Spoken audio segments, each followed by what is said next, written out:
नमस्कार साथियों। सार्थक पहल बदलाव हमसे है मैं पुनः एक बार आप लोगों का स्वागत है, हार्दिक अभिनंदन है। और सार्थक पहल के माध्यम से आज हम पढ़ने वाले हैं केमिस्ट्री के कुछ टॉपिक जो मध्य प्रदेश लोक सेवा आयोग के मुख्य परीक्षा, प्रारंभिक परीक्षा, विभिन्न प्रतियोगिता परीक्षाओं से संबंधित क्वेश्चन इससे बनते हैं। और हम आज पढ़ेंगे पानी, वाटर, H2O। जैसे सभी लोग जानते हैं कि जो पृथ्वी का लगभग 70% भाग जो है वो जल से ढका हुआ है। हमारे शरीर का भी 70% भाग जो है वो जल से बना हुआ है। बड़े संक्षिप्त में पढ़ेंगे हम। गलनांक 0 डिग्री सेंटीग्रेड। जल का गलनांक कितना होता है? 0 डिग्री सेंटीग्रेड। क्वथनांक अर्थात जिस टेम्परेचर पर पानी वाष्प बनने लग जाता है, भाप बनने लग जाता है, वो है 100 डिग्री सेंटीग्रेड। गलनांक 0 डिग्री सेंटीग्रेड, क्वथनांक 100 डिग्री सेंटीग्रेड। गुप्त ऊष्मा, जल की जो गुप्त ऊष्मा होती है सबसे अधिक होती है और वो होती है 80 कैलोरी प्रति ग्राम। डाई इलेक्ट्रिक स्थिरांक की बात करें तो जल का 82, गुप्त ऊष्मा अर्थात भाप 540 कैलोरी प्रति ग्राम। हम देखते हैं कि जैसे रोटी वगैरह बनती है और तो उससे जो भाप निकलती है उससे जब जल जाते हैं तो अंदर तक तकलीफ होती है क्योंकि उसका टेम्परेचर बहुत ज़्यादा होता है। पृष्ठ तनाव, जल का जो पृष्ठ तनाव होता है वो 72। अक्सर ये क्वेश्चन पूछा जाता है जल की जो बूंद होती है वो गोलाकार होती है, क्यों? तो उसका कारण क्या है? पृष्ठ तनाव। और पृष्ठ तनाव होता है 72 डाइन पर सेंटीमीटर। तो पृष्ठ तनाव का मात्रक डाइन। अधिकतम घनत्व जो होता है, जल का जो अधिकतम घनत्व होता है 4 डिग्री सेंटीग्रेड पर होता है। 4 डिग्री सेंटीग्रेड पर। क्वेश्चन पूछा जाता है कि जो जहाँ पर 0 डिग्री टेम्परेचर होता है तो वहाँ नदियाँ वगैरह, तालाब वगैरह सब जम जाते हैं। उसके बावजूद उसके अंदर जो जल के अंदर रहने वाले जो जीव होते हैं वो सुरक्षित रहते हैं, क्यों? तो उसका उत्तर यही है कि 4 डिग्री सेंटीग्रेड पर तो बर्फ ऊपर जो है बर्फ जम जाती है, लेकिन उसके नीचे जो है वो पानी रहता है जो जीव जंतुओं के लिए सुरक्षित वातावरण प्रदान करता है। अपवर्तनांक, जल का जो अपवर्तनांक है 1.33 और जल का पीएच मान जो है वो 7। जल का पीएच मान कितना है? 7। जल के प्रकार यदि देखें तो मृदु जल अर्थात पीने योग्य जल और ये साबुन के साथ झाग देता है। फिर एक कठोर जल अर्थात पीने योग्य नहीं होता और साबुन के साथ झाग नहीं देता। क्वेश्चन अक्सर बनता है, यहाँ क्वेश्चन इंपॉर्टेंट क्वेश्चन है। जल की अस्थायी कठोरता का कारण क्या है? तो जल की अस्थायी कठोरता का कारण है Ca अर्थात कैल्शियम, Mg मैग्नीशियम के बाइकार्बोनेट। अस्थायी कठोरता का कारण क्या है? कैल्शियम मैग्नीशियम के बाइकार्बोनेट। और स्थायी कठोरता का कारण है कैल्शियम मैग्नीशियम के क्लोराइड तथा सल्फेट। स्थायी कठोरता का कारण क्या है? कैल्शियम मैग्नीशियम के क्लोराइड तथा सल्फेट। शुद्धिकरण, जल को अब शुद्ध कैसे करेंगे या इनकी कठोरता कैसे दूर करेंगे, चाहे अस्थायी कठोरता हो या फिर स्थायी कठोरता हो। तो स्थायी कठोरता हो या अस्थायी कठोरता हो, कठोरता को दूर करने के लिए सोडियम बाइकार्बोनेट का उपयोग किया जाता है। याद रखना है, इंपॉर्टेंट क्वेश्चन है। सोडियम बाइकार्बोनेट का उपयोग किया जाता है। और जल का शुद्धिकरण उबालकर, छानकर, क्लोरीन डालकर, फिटकरी KMnO4 आदि के माध्यम से इसको शुद्ध किया जाता है। शुद्ध जल जो होता है वो विद्युत का कुचालक होता है। शुद्ध जल क्या होता है? विद्युत का कुचालक होता है। एक होता है भारी जल D2O। भारी जल D2O न्यूक्लियर रिएक्टर में न्यूट्रॉन मंदक के रूप में इसका उपयोग किया जाता है। ये क्वेश्चन अक्सर पूछा जाता है। जो नाभिकीय रिएक्टर होते हैं वहाँ पर भारी जल का उपयोग किया जाता है और किस रूप में किया जाता है? मंदक के रूप में किया जाता है। श्रृंखला अभिक्रिया को मंद करने के लिए इसका उपयोग किया जाता है। एक है ब्लू आइस। ब्लू आइस अर्थात ऐसा बर्फ जिसमें जीवाणु नहीं होते हैं। डाई इलेक्ट्रिक स्थिरांक अधिक होने से जल जो है सार्वत्रिक विलायक कहलाता है। तो अभी हमने जल के बारे में पढ़ा। अब हम पढ़ेंगे सॉल्यूशन अर्थात विलयन। दो या दो से अधिक पदार्थों का समांग मिश्रण विलयन कहलाता है। दो या दो से अधिक पदार्थों का समांग मिश्रण विलयन कहलाता है। और जिसमें अधिक, जिसकी मात्रा अपेक्षाकृत अधिक होती है वो विलायक है, और जो कम मात्रा में होता है वो विलय। जैसे पानी, और पानी में हम क्या घोलते हैं? शक्कर। तो इसमें पानी जो है वो विलायक है और शक्कर विलय है। लेकिन यदि बहुत अधिक मात्रा में शक्कर रखी हुई है और उसमें पानी डाल रहे हैं तो फिर यहाँ पे शक्कर विलायक होगी और पानी विलय होगा। जिन विलयन का डाई इलेक्ट्रिक स्थिरांक अधिक होता है वे अच्छे विलायक होते हैं। तो इसलिए अभी हमने पढ़ा था कि जल का जो डाई इलेक्ट्रिक स्थिरांक होता है वो सबसे अधिक होता है, इसलिए ये सार्वत्रिक विलायक कहलाता है। तो सार्वत्रिक विलायक क्या है? पानी। पानी। अल्कोहल भी एक विलायक है, इसमें चमड़ा, पॉलिश, कपूर, आयोडीन आदि। एसीटोन ये भी अच्छा विलायक है, इसमें वार्निश, रेयान आदि विलायक। बेंजीन ईथर ये भी विलायक है। तेल, वसा, मोम। नेफ्था ये भी अच्छा विलायक है। और रबर, तो ये यहाँ से कहीं भी सही जोड़ी मिलाने के लिए बन सकता है। अब है उत्प्रेरक क्या है? बड़ा सरल सा क्वेश्चन है, 3 नंबर में भी मेंस में पूछा जा सकता है। उत्प्रेरक क्या है? तो वे पदार्थ जो रासायनिक क्रिया के वेग को परिवर्तित कर देते हैं परंतु स्वयं अपरिवर्तित रहते हैं, तो उसे क्या कहते हैं? उत्प्रेरक। जो रासायनिक क्रिया के वेग को परिवर्तित कर देते हैं अर्थात बढ़ा देते हैं, तो उसे क्या कहते हैं? उत्प्रेरक कहते हैं। संक्रमण तत्व सबसे अच्छे उत्प्रेरक होते हैं। पेड़ पौधों जीवों में रासायनिक उत्प्रेरक एंजाइम कहलाते हैं। पेड़ पौधों एवं जीवों में रासायनिक उत्प्रेरक एंजाइम कहलाते हैं।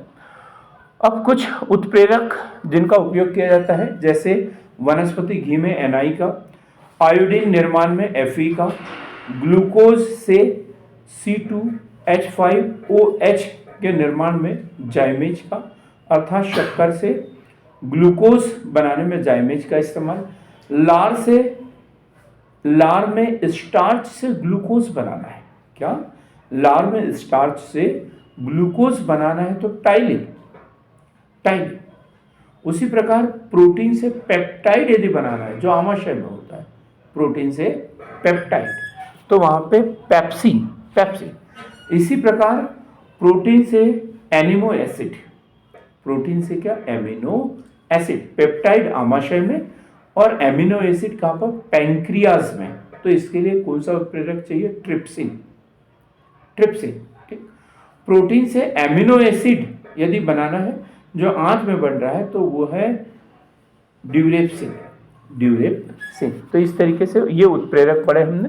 वनस्पति घी के लिए NI, आयोडीन निर्माण के लिए Fe, शक्कर से ग्लूकोज के लिए जाइमेज, लार में स्टार्च से ग्लूकोज बनाने के लिए टाइलिन, प्रोटीन से पेप्टाइड जो आमाशय में बनता है उसके लिए पेप्सिन, प्रोटीन से एमिनो एसिड जो पैंक्रियाज में बनता है ट्रिप्सिन, और प्रोटीन से एमिनो एसिड जो आंत से बनता है ड्यूरेप्सिन। अब हम बात करेंगे कार्बन की। कार्बन एक सार्वभौम तत्व है और इसके यौगिकों की संख्या 5 लाख से अधिक है। सार्वभौम अर्थात सब जगह उपलब्ध होने वाला ये तत्व है और इसके यौगिकों की संख्या कितनी? 5 लाख से अधिक। जबकि अन्य सभी तत्व मिलकर 50,000 यौगिक बनाते हैं। अकेला कार्बन कितने? 5 लाख यौगिक बनाता है, लेकिन अन्य सभी तत्व मिलाकर कितने यौगिक बनाते हैं? 50,000 यौगिक बनाते हैं। अपर रूप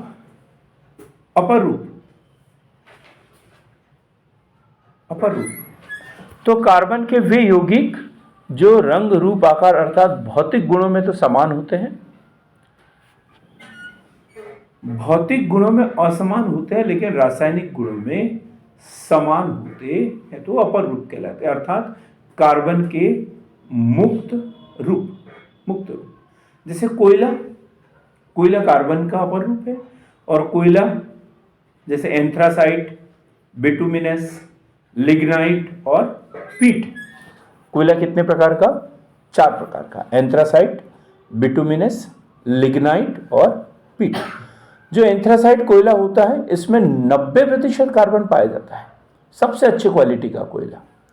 बिटुमिनस, इसमें लगभग 80% कोयला पाया जाता है। फिर लिग्नाइट 70%, भारत में तमिलनाडु जो है लिग्नाइट का सबसे बड़ा उत्पादक है।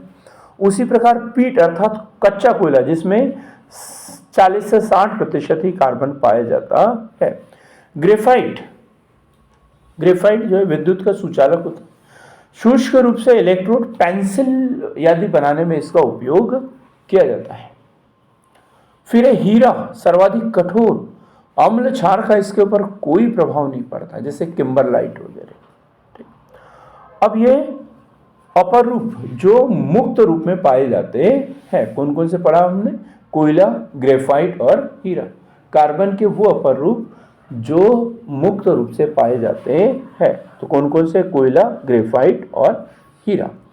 फिर यौगिक जो संयुक्त रूप में पाए जाते हैं, जिसे हाइड्रोकार्बन कहते हैं। हाइड्रोकार्बन, हाइड्रोजन और कार्बन मिलकर यौगिकों की एक श्रृंखला बनाते हैं, जिसे हाइड्रोकार्बन कहते हैं।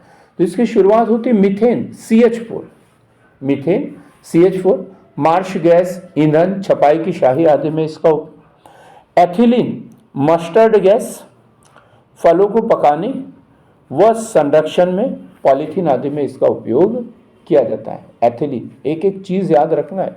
क्या बोलते हैं? एथिलीन, मस्टर्ड गैस बनाने में। क्या काय में उपयोग होता है इसका? मस्टर्ड गैस में। फलों को पकाने में व संरक्षण में, पॉलीथीन बनाने में इसका उपयोग होता है। फिर है एसिटिलीन, धातुओं को काटने, जोड़ने, कृत्रिम रबर बनाने में, कपूर। पॉलीकार्बोनेट, ये क्वेश्चन भी इंपॉर्टेंट है। पॉलीकार्बोनेट क्या है अमरदीप? पॉलीकार्बोनेट नहीं पता? ठीक है यार। बुलेट प्रूफ जैकेट जिससे बनाया जाता है, polycarbonate, bullet proof jacket. Clear है एकदम? अब हम बात करेंगे एक्रिलिन, ये कार्बन के संयुक्त अपर रूप की बात कर रहे हैं। एक्रिलिन अर्थात अल्फा क्लोरो एसिटो फिनॉल, आंसू गैस बनाने में इसका उपयोग किया जाता है। Benzene, C6H6, benzene. और शुष्क धुलाई, परफ्यूम, तेल, वसा का विलायक आदि में इसका उपयोग किया जाता है। ठीक है। टॉलुइन, इसका दूसरा नाम सैकरिन है और चीनी से 550 गुना मीठा होता है। चीनी से कितना? 550 गुना मीठा। विस्फोटक TNT बनाने में इसका उपयोग किया जाता है। इसी प्रकार नेफ्थलीन, कपड़ों को कीड़ों से दूर रखना। टेफ्लॉन, ये भी एक क्वेश्चन पूछा जाता है। टेफ्लॉन अदहनशील प्लास्टिक होता है, नॉन स्टिक बर्तन बनाने में इसका उपयोग किया जाता है। टेफ्लॉन, आजकल देखो कुकर वगैरह या जो कढ़ाई है, तवा है, ये सब काला वाला जो आता है वो टेफ्लॉन का है। इसी प्रकार DDT, dichloro, diphenyl, trichloro ethane अर्थात कीटनाशी बनाने में इसका उपयोग किया जाता है। BHC नहीं बोला मैंने, BHC अर्थात बेंजीन हेक्सा क्लोराइड। क्या होता है अंकित? BHC नहीं पता? क्या पता है आपको? बेंजीन हेक्सा क्लोराइड कीटनाशी है ये। BHC पाउडर होता है जहरीला, BHC। फ्रियॉन, ये क्वेश्चन भी अक्सर पूछा जाता है। फ्रियॉन प्रशीतकों में इसका उपयोग किया जाता है, जो ठंडे रखने वाले जो उपकरण होते हैं उसमें इसका उपयोग किया जाता है। और इसी से तो है CFC अर्थात क्लोरोफ्लोरोकार्बन का उत्सर्जन होता है। एयर कंडीशनरों में किसका उपयोग किया जाता है? हेमलता, एयर कंडीशनर में काय का उपयोग किया जाता है? प्रशीतकों में काय का उपयोग किया जाता है? नहीं पता। फ्रियॉन, काय का? फ्रियॉन गैस का। और इसी से काय का उत्सर्जन होता है? CFC, chlorofluorocarbon. पायरीन अर्थात कार्बन टेट्रा क्लोराइड, CCl4, बिजली से लगी आग बुझाने में इसका उपयोग किया जाता है। बिजली से लगी आग बुझाने में इसका उपयोग किया जाता है। क्लैथरेट अर्थात जल के अणु में घुली मीथेन, क्लैथरेट, ये क्वेश्चन भी अक्सर पूछा जाता है। जल के अणुओं में घुली हुई मीथेन, इसे भविष्य का ईंधन कहा गया है। भविष्य का ईंधन कहा गया है। अब हम पढ़ेंगे हाइड्रोजन। हाइड्रोजन आवर्त सारणी का प्रथम तत्व है, परंतु इसकी समानता हैलोजन से मिलने के कारण इसके समान रखा गया है, इसके साथ में रखा गया है। यह सूर्य तथा तारों का प्रमुख घटक है। जो भी तारे हैं अर्थात जो प्रकाशमान है, जो आकाशीय पिंड प्रकाशमान है, उसे तारा कहते हैं। और प्रकाशमान क्यों है रवि सर? हाइड्रोजन के कारण। हाइड्रोजन के अणु जो है वो घूमते रहते हैं, आपस में टकराते हैं, नाभिकीय संलयन होता है और हीलियम के भारी परमाणु बनाते हैं और इससे बहुत अधिक मात्रा में ऊर्जा उत्पन्न होती है। तो यह सूर्य तथा तारों का प्रमुख घटक है। इसे भविष्य का ईंधन भी कहा जाता है। वनस्पति घी बनाने में हाइड्रोजनीकरण, वनस्पति घी बनाने में कौन सी प्रक्रिया? हाइड्रोजनीकरण। रॉकेट में द्रव ईंधन। ड्यूटीरियम 1H2 अर्थात भारी जल। भारी जल की खोज किसने की थी? दीक्षा? नहीं पता। सरिता को मत देखो, उसने नहीं की थी। वैसी बेचारी डरी सहमी आती है यहाँ पे, तो तुम उसको देख के और डरा देते हो। तो वनस्पति घी हाइड्रोजनीकरण में, रॉकेट में द्रव ईंधन। क्या बताया रवि सर आपने? यूरे है ना। ड्यूटीरियम 1H2 भारी जल, खोज किसने की इसकी? यूरे। प्रयोग इसका न्यूक्लियर रिएक्टर में न्यूट्रॉन बंधक के रूप में। उसी प्रकार H2O2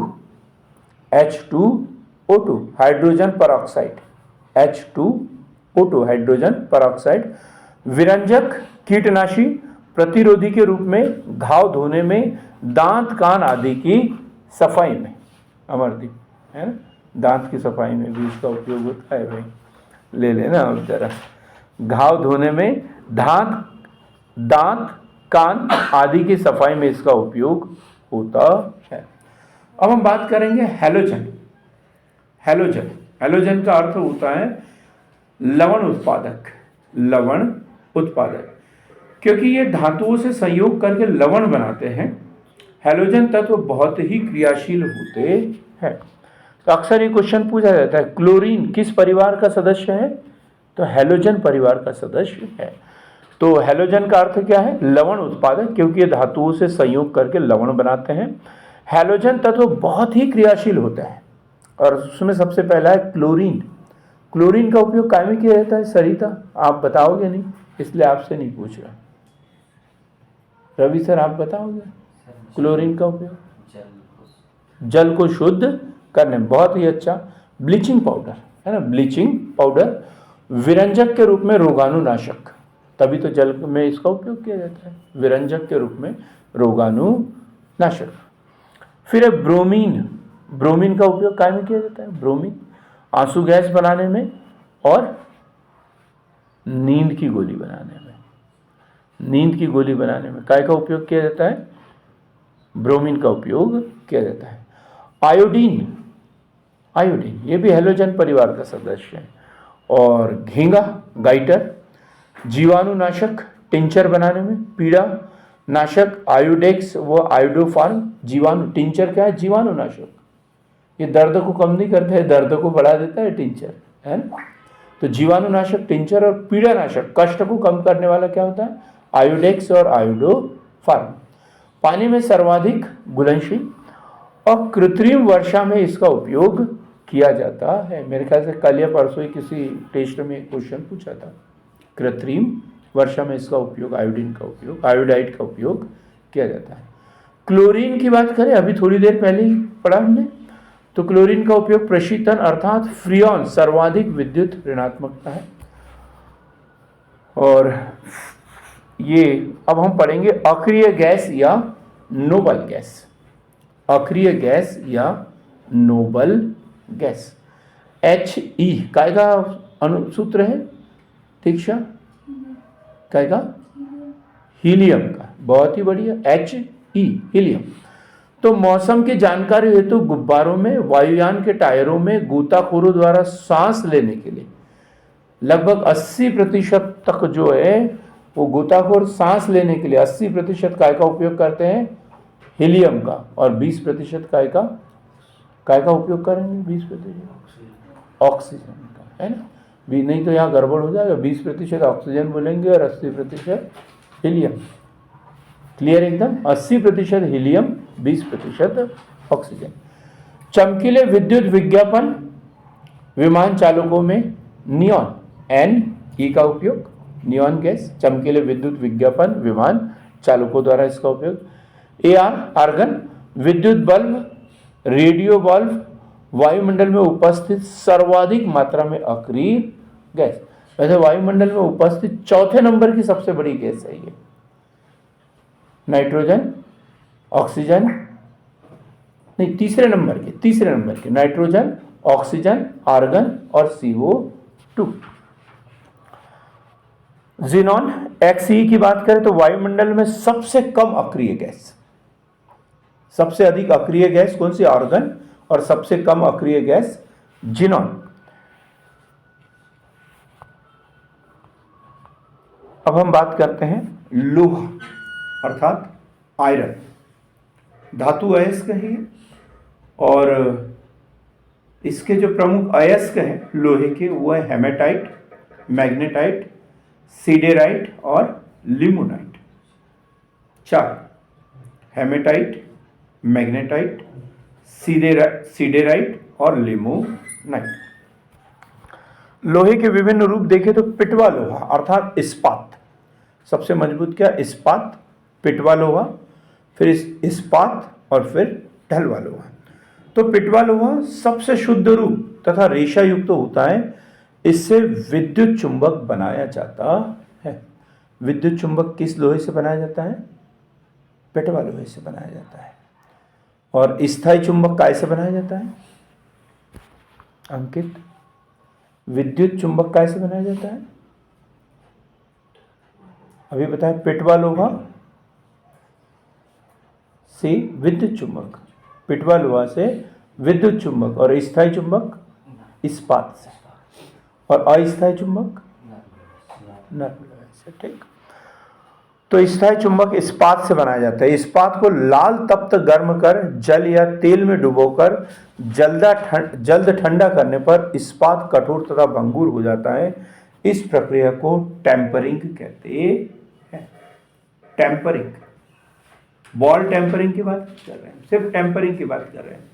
तो इस्पात को क्या करते हैं? लाल तप्त गर्म कर जल या तेल में डुबोकर जल्द ठंडा करने पर इस्पात कठोर तथा भंगुर हो जाता है।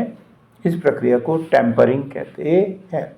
इसे पुनः लाल गर्म कर धीरे धीरे ठंडा करने पर पुनः लचीला तथा कम भंगुर हो जाता है। इसे एनोलिनिंग कहते हैं।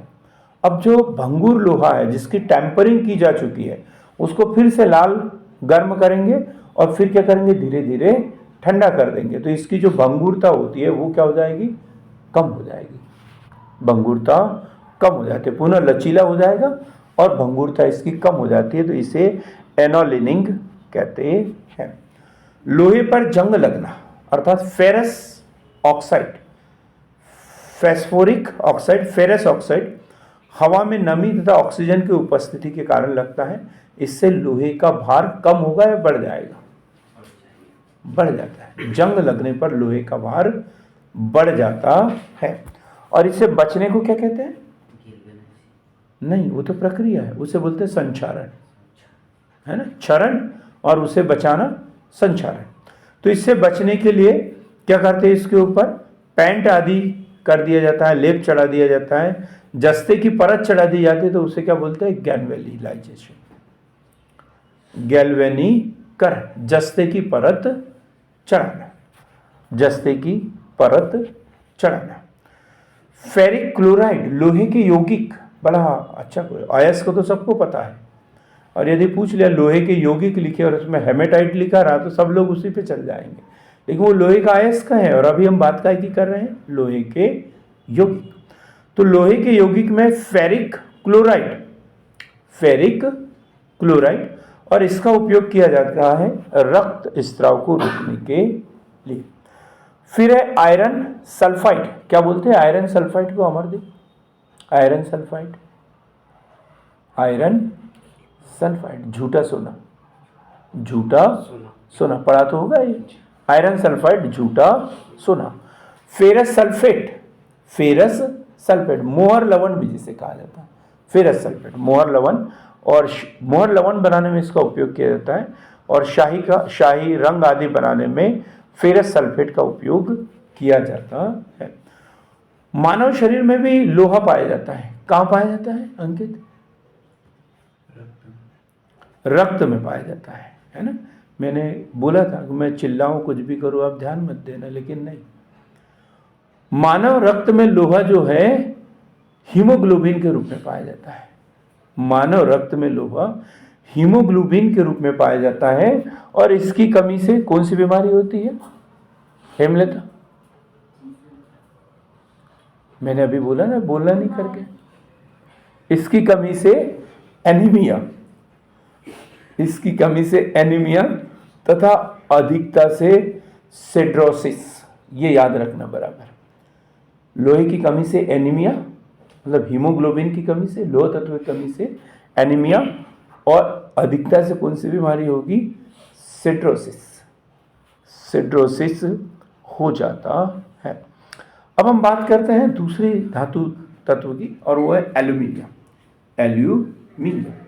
और इसके अयस्क है बॉक्साइट, कोरंडम, डाइस्फोर और फेल्सपार।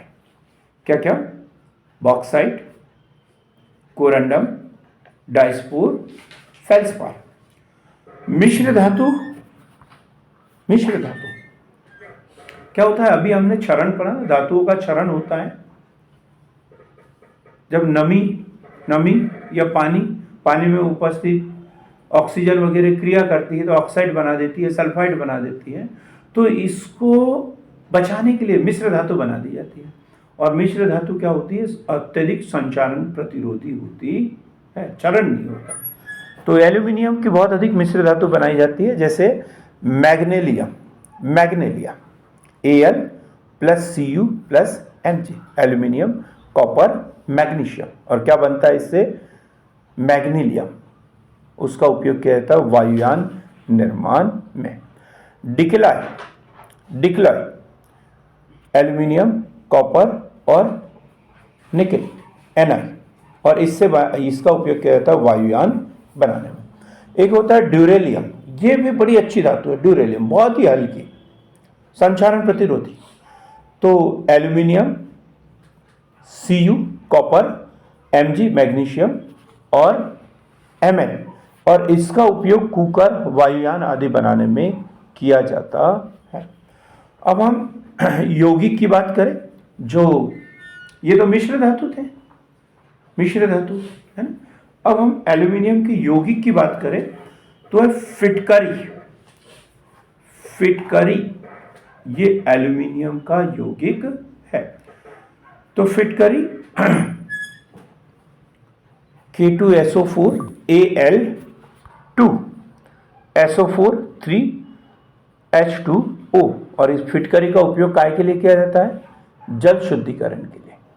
फिटकरी का उपयोग जल शुद्धिकरण के लिए।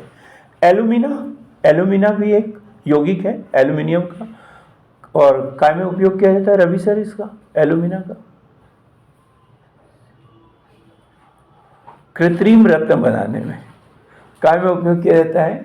कृत्रिम रक्त बनाने में।